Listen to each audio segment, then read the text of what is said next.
Hello everyone, welcome to my channel sociology class Hindi.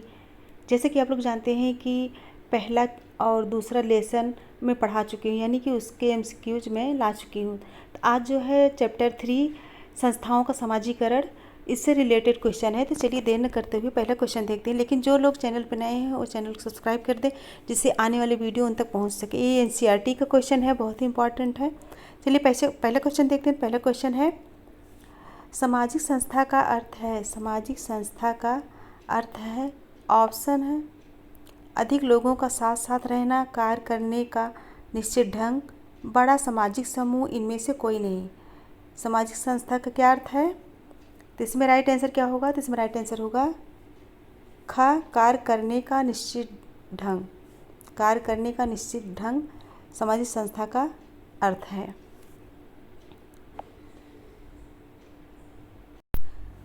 Next question है, निम्नलिखित में कौन सी संस्था है? यहाँ क्या पूछा गया? निम्नलिखित में कौन सी संस्था है? ऑप्शन है मानव समाज, दुकान, महाविद्यालय और राष्ट्र। यहाँ संस्था कौन सी है? तो यहाँ संस्था जो है ऑप्शन ग, महाविद्यालय। क्या राइट होगा? महाविद्यालय ये जो है संस्था है। बाकी मानव समाज, दुकान, राष्ट्र ये संस्था नहीं है।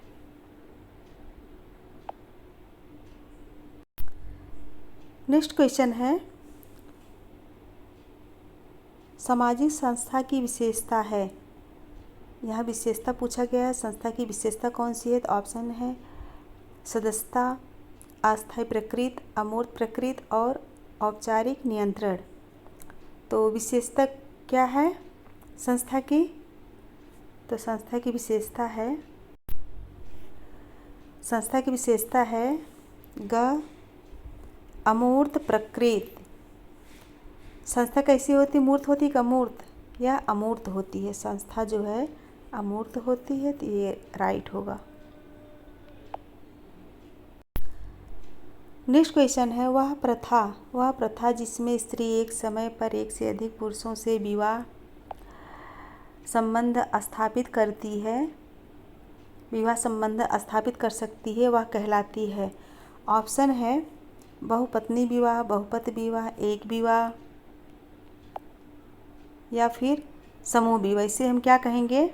इसे हम कहेंगे बहुपति विवाह। ऑप्शन बी, एक से अधिक पुरुष से शादी करेगी तो इसे बहुपति विवाह कहेंगे। नेक्स्ट क्वेश्चन है, वह प्रथा जिसके अनुसार कोई भी पुरुष एक समय में एकाधिक स्त्रियों से विवाह कर सकता है, तो इसे हम क्या कहेंगे?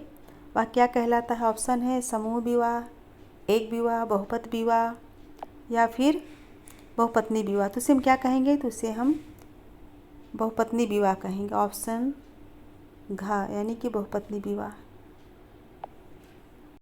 नेक्स्ट क्वेश्चन है, बहिर्विवाह का तात्पर्य है। तो यहाँ बहिर्विवाह का तात्पर्य पूछा गया है। तो ऑप्शन है गोत्र के बाहर विवाह, प्रवर के बाहर विवाह या फिर पिंड के बाहर विवाह। इसमें राइट क्या होगा?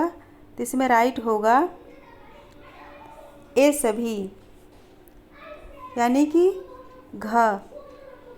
तीनों राइट होंगे, क्योंकि गोत्र के बाहर विवाह, प्रवर के बाहर विवाह, पिंड के बाहर विवाह, ये सब तीनों सही है। नेक्स्ट क्वेश्चन है, बहिर्विवाह निषेध के अंतर्गत निषेध लिखिए। बहिर्विवाह निषेध के अंतर्गत निषेध लिखिए। ऑप्शन है जाति, गांव, गोत्र, प्रजात। इसमें क्या है निषेध? इसमें है गोत्र। ऑप्शन ग, गोत्र जो है निषेध माना गया है। नेक्स्ट क्वेश्चन है, अंतर्विवाह का नियम है। अंतर्विवाह का नियम, अपनी जात के बाहर विवाह, अपनी जात में विवाह, एक विवाह या फिर बिना दहेज विवाह। तो इसमें राइट आंसर क्या होगा? तो इसमें राइट आंसर होगा ख, अपनी जात में विवाह। अंतर्विवाह का नियम क्या है? अपनी जात में विवाह करना, यानी अपनी जात में विवाह करना। नेक्स्ट क्वेश्चन है, विवाह स्त्री और पुरुष के पारिवारिक जीवन में प्रवेश। यहाँ पारिवारिक जीवन में प्रवेश करने की संस्था है या किसका कथन है? यह कथन किसका है? ऑप्शन है बुगार्ड्स, बोगार्ट्स होगा,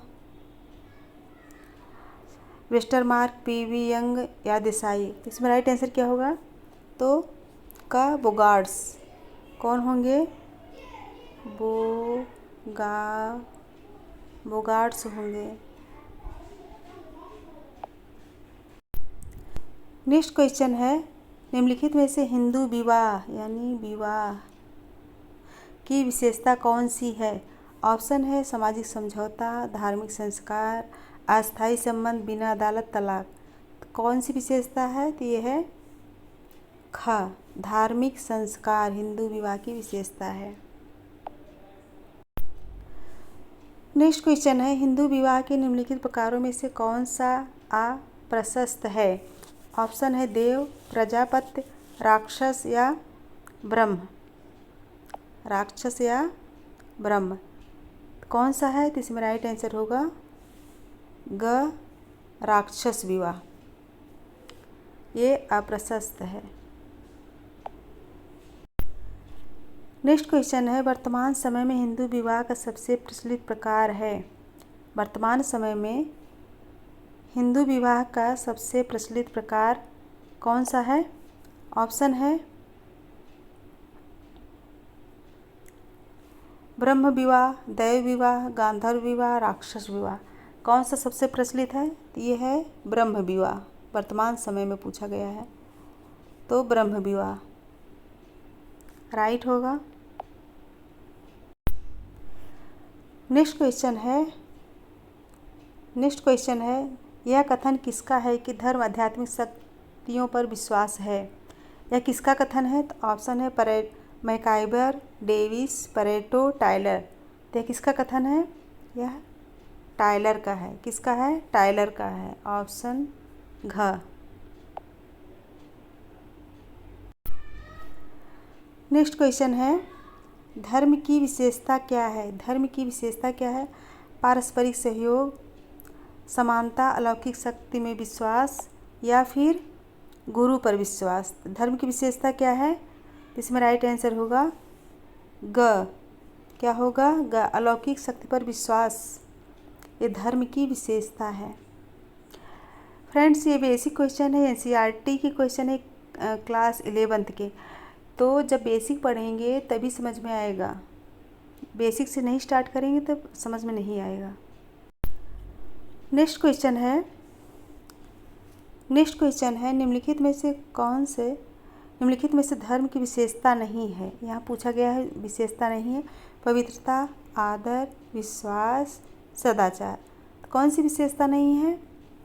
पवित्रता, आदर, विश्वास ये जो है धर्म की विशेषता है, और सदाचार जो है ये धर्म की विशेषता नहीं है। ऑप्शन घ, सदाचार राइट होगा। नेक्स्ट क्वेश्चन है, निम्नलिखित में धर्म की विशेषता नहीं है। कौन सा नहीं है? कर्मकांडों का समावेश, अलौकिक शक्ति के प्रति विश्वास, तर्क का समावेश, अपरिवर्तनशील व्यवहार। तो धर्म की विशेषता नहीं पूछा गया है। तो जो विशेषता नहीं है वो क्या है? तर्क का समावेश। ये राइट होगा, तर्क का समावेश। ये धर्म की विशेषता नहीं है। नेक्स्ट क्वेश्चन है, दुर्खीम के अनुसार अपवित्र का संबंध सामान्य जीवन से है। अपवित्र का संबंध सामान्य जीवन से है, जबकि पवित्र का संबंध किससे है? तो इसमें ऑप्शन देखते हैं। ऑप्शन है अलौकिक, सांसारिक और प्रतिदिन की गतिविधियां, शक्ति। तो किससे है? तो इसमें राइट आंसर होगा अलौकिक। ऑप्शन ए, अलौकिक। स्पष्टीकरण देखते हैं। पवित्र उन सामूहिक प्रतिनिधित्वों को संदर्भित करता है जो समाज से अलग स्थापित होते हैं, निरस्ता से परे होते हैं। दूसरी ओर अपवित्र बाकी सब कुछ है, वे सभी सांसारिक चीज़ें जो हमारे बिल और हमारा घंटों का आवागमन। नेक्स्ट क्वेश्चन है, संप्रदाय और पंथ के बीच पहला अंतर क्या है? संप्रदाय और पंथ के बीच पहला अंतर क्या है? ऑप्शन है, एक संप्रदाय अक्सर ईसाई यहूदी होता है लेकिन इस्लामी नहीं। सभी धर्मों में पंथ होता है। संप्रदाय एकेश्वरवादी है, पंथ बहुदेववादी है। और सी है, कोई संप्रदाय वास्तव में सामाजिक मानदंडों के साथ संघर्ष में नहीं है। एक पंथ अत्यधिक खतरनाक दिखने के लिए सामाजिक मानदंडों से काफ़ी बाहर है। डी है, संप्रदायों में पुरुष प्राधिकारी व्यक्ति होते हैं, पंथों में नेता या तो पुरुष होते हैं या फिर महिलाएं। तो इसमें राइट आंसर क्या होगा? तो राइट होगा सी, कोई संप्रदाय वास्तव में सामाजिक मानदंडों के साथ संघर्ष में नहीं है। एक पंथ अत्यधिक खतरनाक दिखने के लिए सामाजिक मानदंडों से काफ़ी बाहर है। यह जो है सही होगा। नेक्स्ट क्वेश्चन है, दो व्यक्तियों के बीच सामाजिक रूप से स्वीकृत और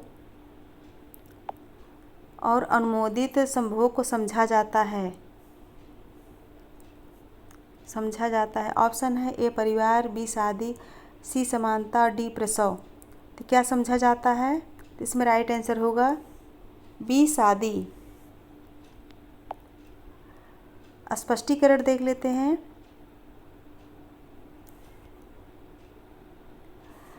विवाह को दो वयस्कों के बीच सामाजिक रूप से स्वीकृत मिलने के रूप में भी परिभाषित किया जा सकता है। जब दो लोग विवाह करते हैं तो एक दूसरे के रिश्तेदार बन जाते हैं। विवाह का बंधन जो है व्यक्ति स्तर के व्यक्तियों को भी एक साथ जोड़ता है।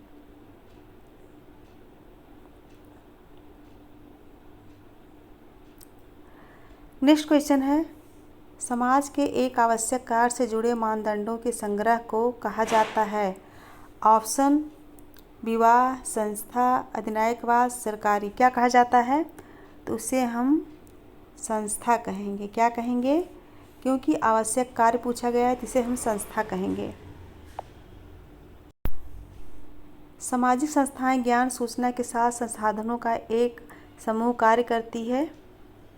कौशल और मूल्य जो व्यक्तियों को प्रभावित करते हैं और जो परिभाषित करते हैं कि लोग अपने समाज में कैसे व्यवहार करते हैं। एक समाजशास्त्री के परिवार, खेल, टीमें, धर्म, अस्पताल और स्वास्थ्य देखभाल प्रणालियाँ सभी संस्थाएं मानी जाती हैं।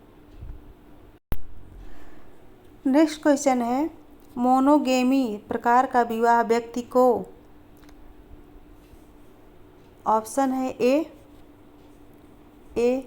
एक समय में एक पति पत्नी तक सीमित करता है, और बी एक समय में दो पति पत्नी, और सी एक समय में तीन पति पत्नी, और डी एक समय में चार पति पत्नी।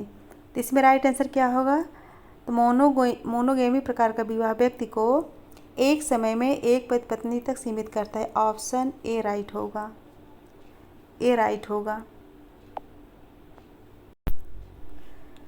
नेक्स्ट क्वेश्चन है, जब अन्य सामाजिक संस्थाएं इतनी अधिक सार्वभौमिक और उन्हें बदलने वाली नहीं दिखती तो उसे हम क्या कहते हैं? कोई अन्य सामाजिक संस्था इतनी अधिक सार्वभौमिक और उन्हें बदलने वाली नहीं दिखती तो उसे हम क्या कहते हैं? समानता, शादी, परिवार, या फिर इनमें से कोई नहीं।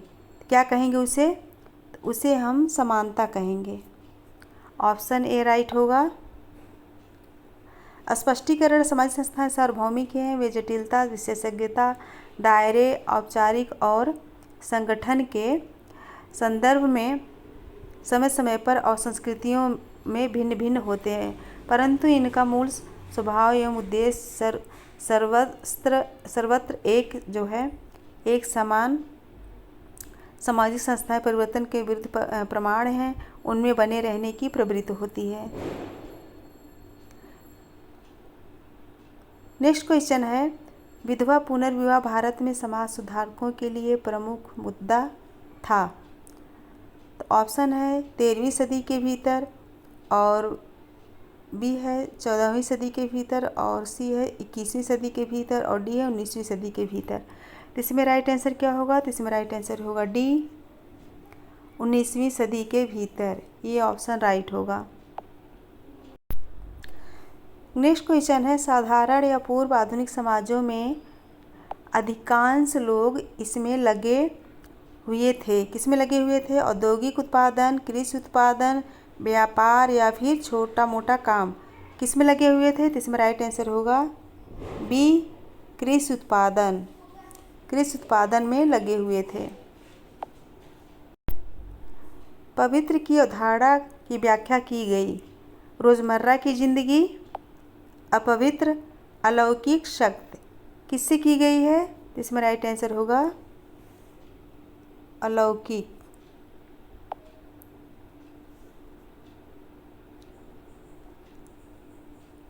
स्पष्टीकरण देखते हैं। पवित्र व शक्ति अस्तित्व या क्षेत्र जिसे धार्मिक व्यक्तियों द्वारा अस्तित्व के मूल में समझा जाता है और जिसका उनके जीवन और नियति पर परिवर्तनकारी प्रभाव पड़ता है, और इस क्षेत्र के लिए पवित्र, दिव्य, उत्कृष्ट, परंतु अस्तित्व या परम वास्तविकता, रहस्य और पूर्णता या पवित्रता जैसे अन्य शब्दों का उपयोग किया जाता है।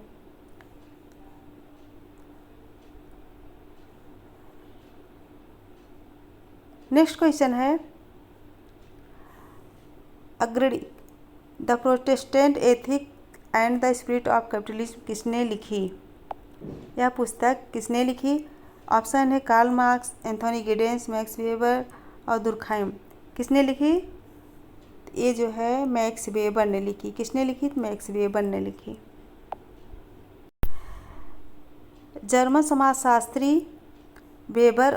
समाजशास्त्री max weber Protestant ethic and the spirit of the capitalism जो है कैपिटलिज्म 1904-5 में जो है प्रोटेस्टेंट नैतिकता यूरोपीय पूंजीवाद के शुरुआती चरणों में प्रोटेस्टेंट समूहों की आर्थिक सफलता के लिए महत्वपूर्ण विचार थे और सांसारिक सफलता की व्याख्या शाश्वत मोक्ष के संकेत के रूप में की जा सकती है। नेक्स्ट क्वेश्चन है, लिंगानुपात में अचानक गिरावट का कारण माना जाता है। क्या माना जाता है? कन्या भ्रूण हत्या, जीवन दर, बेटे को प्राथमिकता, मातृ मृत्यु दर। ऑप्शन क्या होगा? तो ये इसमें राइट आंसर होगा ए, कन्या भ्रूण हत्या। स्पष्टीकरण देखते हैं। शिशु और मातृ मृत्यु दर है 1 वर्ष की आयु से पहले शिशुओं की मृत्यु की संख्या। कन्या भ्रूण हत्या के कारण लिंगानुपात में भयानक गिरावट आई। मातृ मृत्यु दर भी घटते लिंगानुपात में योगदान देती है, क्योंकि उनके देखभाल और कम सुविधाओं के कारण अधिकांश महिलाएं प्रसव के दौरान मर जाती हैं।